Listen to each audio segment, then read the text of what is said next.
Les éléments les plus marquants de ces dernières années, c'est de se rendre compte que finalement, la maladie d'Alzheimer ne commence pas à partir du moment où vous perdez la mémoire. Elle commence 10, 20, 30 ans avant, très lentement, et votre corps, lui, va lutter contre cette maladie pendant un certain temps.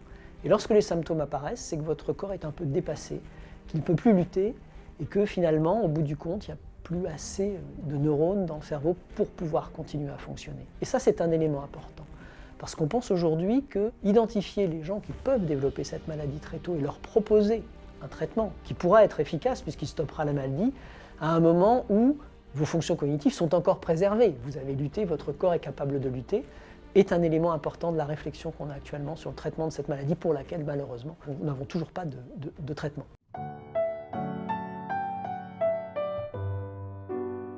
Aujourd'hui, quand on regarde ce que sera la maladie d'Alzheimer dans 20 ans, on espère tous qu'on aura trouvé un traitement.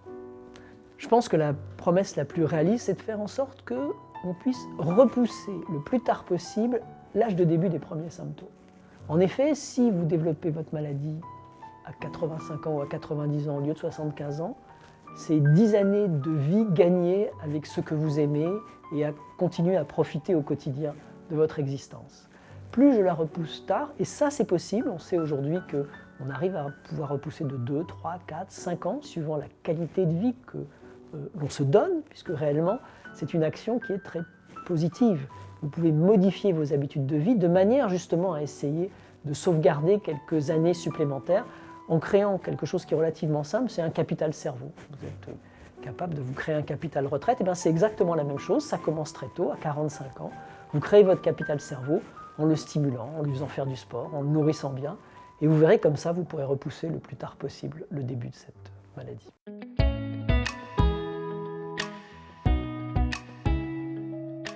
Alors, la fondation que j'ai l'honneur de diriger ne reçoit pas de financement public.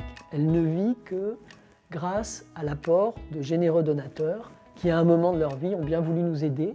J'ai l'habitude de dire que pour trouver des solutions rapidement en recherche, il faut deux choses. La première, c'est beaucoup de chercheurs qui s'intéressent au sujet. Et la seconde, c'est suffisamment d'argent pour faire travailler ces chercheurs. Et ce sont deux des objectifs de la fondation principaux.